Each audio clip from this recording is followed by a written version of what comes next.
इस 4 पॉइंट से आप एक चैप्टर के मास्टर बन सकते हैं। इस कॉन्सेप्ट को अगर आप समझ लिए तो एक चैप्टर में जो ट्विस्ट आता है उसको आप आसानी से ब्रेक कर सकते हैं, और एक चैप्टर जो मुश्किल लगता है उसको आप बहुत अच्छे से बना सकते हैं। ये 4 पॉइंट का कॉन्सेप्ट है।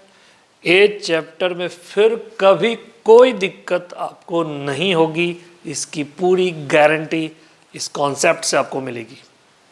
आप पूरा वीडियो देखें और देखें इस कॉन्सेप्ट से आपको कितना फ़ायदा होता है। तो 4 पॉइंट का पहला पॉइंट ये देखिए दोस्तों, यदि किसी व्यक्ति का प्रेजेंट एज x वर्ष हो तो t वर्ष पूर्व उसका एज x माइनस t वर्ष होगा। इसको एग्जाम्पल के थ्रू समझते हैं। अब देखिए प्रेजेंट एज x, तो मान लिया जाए 2022 में प्रेजेंट एज 40 ईयर्स, तो बोल रहा है t वर्ष पूर्व, तो 4 साल पहले उस बंदे का एज कितना होगा? 36। बहुत आसान कॉन्सेप्ट है इसका, लेकिन यूज़ आगे होने वाला है, इसीलिए मैं इस छोटे छोटे पॉइंट को आपको बता रहा हूँ। क्या दिया गया है? अगर प्रेजेंट एज 40 ईयर्स है तो 4 साल पहले वो बंदा कितने साल का हो जाएगा? कितने साल का था? 36। सेकेंड पॉइंट देखते हैं दोस्तों, यदि किसी व्यक्ति का प्रेजेंट एज x वर्ष हो तो t वर्ष बाद उसका एज x प्लस टी हो जाएगा। t वर्ष बाद यानी जितने वर्ष बाद बोला जाए उस प्रेजेंट एज में जोड़ दिया गया है। यहाँ था जितने वर्ष पहले बोला गया है उस प्रेजेंट एज में घटा दिया गया है। तो यहाँ ध्यान देखते हैं, बोला t वर्ष बाद, t वर्ष के बाद उसका एज कितना हो जाएगा? x plus T. अब देखिए प्रेजेंट एज है 20 और 5 साल के बाद, यानी कि ये जो 5 साल है क्या है? t। 5 साल के बाद वो बंदा कितने का हो जाएगा? 25 साल का। अभी है 20 तो 5 साल के बाद 25। तो हमने क्या किया? प्रेजेंट एज में जितने साल का बोल रहा है उसको जोड़ दिया। क्लियर हो गया? अब आते हैं थर्ड पॉइंट। यदि किसी व्यक्ति की t1 वर्ष पहले एज x वर्ष हो तो t2 वर्ष बाद उसका as x plus t1 plus t2 होगा। क्या दिया है दोस्तों? इसको एग्जाम्पल के थ्रू समझेंगे, लेकिन पहले हम पॉइंट को समझ जाएं। बोल रहा है किसी व्यक्ति की t1 वर्ष पहले एज x वर्ष हो, t1 वर्ष पहले का दिया, यानी अगर पास्ट में दिया गया हो, पास्ट में कोई एज दिया गया है और आपसे क्या बोल रहा है? t2 वर्ष बाद, फ्यूचर की बात कर रहा है।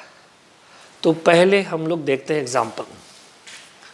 यदि कोई बंदा, अभी 2022 है, 2 साल पहले 20 साल का रहा हो, ये क्वेश्चन है जो भी पॉइंट दिया हुआ है, तो बोल रहा है ये कि 5 साल बाद कितनी उम्र का हो जाएगा। तो पहले देखिए 2 साल पहले वो जितनी उम्र का है पहले उसे प्रेजेंट एज में लाइए। 2 साल पहले कितनी उम्र का है? 20 साल का। अभी प्रेजेंट एज में क्या करेंगे हम लोग? 2 साल जोड़ेंगे तो आ जाएगा 22। अब आपको क्या करना है? 5 इसमें ऐड कर देना है, तो कितने का हो जाएगा वो? 27, 27।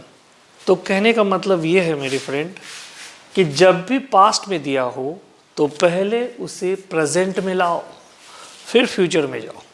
डायरेक्ट पास्ट से फ्यूचर नहीं जाना है। 2 साल पहले वो 20 का था तो हमने क्या किया? पहले इसको 22 किया, यानी प्रेजेंट में। अब 5 साल बाद वो कितने का हो जाएगा? 27, यानी पास्ट में दिया है तो पहले present then future. Last point, यदि किसी व्यक्ति की t1 वर्ष बाद एज x वर्ष हो तो t2 वर्ष, तो यहाँ पे हम लोग t2 देंगे,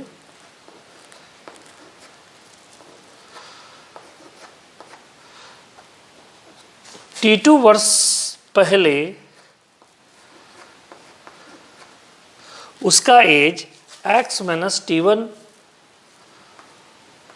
थोड़ा सा इसको ठीक कर लेते हैं हम लोग, x minus t1 minus t2 होगा। फिर से ध्यान दीजिए इसको, यदि किसी व्यक्ति कि T1 वर्ष बाद, यहाँ पे फ्यूचर का दे दिया है कि आप इतने साल के बाद अगर इतने वर्ष के होंगे तो इतने वर्ष पहले कितने वर्ष के थे। तो यहाँ ध्यान देते हैं, अगर आप 8 साल बाद 50 वर्ष की हो जाएगी, 50 ईयर्स की, एग्जाम्पल के थ्रू उस पॉइंट को समझते हैं।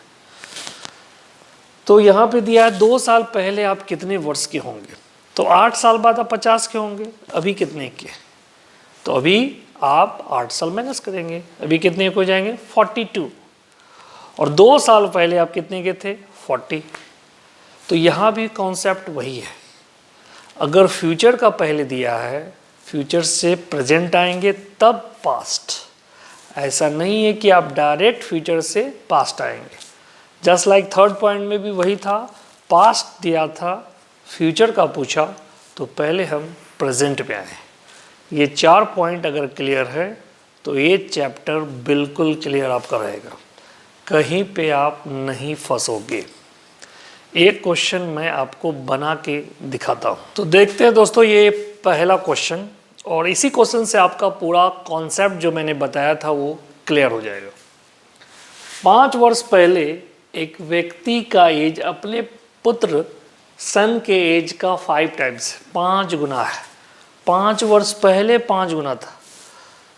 2 वर्ष बाद वो अपने पुत्र के एज का 3 टाइम्स हो जाएगा, यानी 2 साल बाद वो कितना टाइम्स हो जाएगा 3 गुना। उनके प्रेजेंट एज क्या है, यानी पिता और पुत्र का प्रेजेंट एज पूछा गया आपको इस क्वेश्चन में, लेकिन दिया गया पास्ट का रिलेशनशिप। तो हमने थर्ड पॉइंट में बताया था, पास्ट अगर दिया है तो पहले प्रेजेंट लाओ फिर फ्यूचर। फोर्थ पॉइंट में था फ्यूचर दिया गया है तो पहले प्रेजेंट तब पास्ट। तो यहाँ भी वैसे ही करेंगे और आपका क्वेश्चन बन जाएगा। 5 साल पहले 5 ईयर्स अगो सन का एज को आप मान लो x, तो फादर 5 साल पहले कितना था 5 गुना, तो फादर कितना हो जाएगा 5 गुना x 5x। प्रेजेंट एज में लाना है, पास्ट को पहले प्रेजेंट में। 5 साल पहले अगर वो x था सन, तो अब कितना होगा प्रेजेंट में x + 5। सेकेंड पॉइंट मैंने बताया, फादर कितना होगा, फादर पहले से 5x है 5 साल पहले, अब कितना 5x + 5। अब 2 साल बाद जाओ, आफ्टर 2 ईयर्स, तो सन कितना हो जाएगा x + 5 + 2, तो दे दिया मैंने। फादर कितना हो जाएगा 5x + 5 ऑलरेडी है ये, 2 साल बाद +2, और यहीं पर रिलेशन दिया है। 2 वर्ष बाद वो अपने पुत्र के, कौन अपने पुत्र के, फादर अपने पुत्र के एज का 3 टाइम्स हो जाएगा। तो 2 साल बाद पुत्र का एज है कितना, 2 साल बाद x + 5 + 2, इसका 3 गुना हो जाएगा, कौन, फादर। क्लियर दिया हुआ। 2 वर्ष बाद वह यानी फादर अपने पुत्र का 3 गुना हो जाएगा, 3 टाइम्स। तो पुत्र का, यानी ये जो का है ऑफ है, इंग्लिश में इसको ऑफ बोलते हैं, तो जिसके साथ ऑफ लगा ये का लगा उसके साथ ये 3 गुना लिखेंगे। तो देखिए आप 3 टाइम्स, किसके साथ हमने दिया x + 7, यानी ये ध्यान रखने वाली बात है। यहीं पे लोग मिस्टेक करते हैं, का किसके साथ है, पुत्र के साथ, तो पुत्र के साथ आप 3 टाइम्स देंगे जितना क्वेश्चन में मेंशन होगा। पुत्र का एज यहाँ, फादर का उम्र 2 वर्ष बाद पुत्र की उम्र का 3 गुना होगा। पुत्र के उम्र का यानी ऑफ, तो दे दिया पुत्र की उम्र के साथ 3 गुना।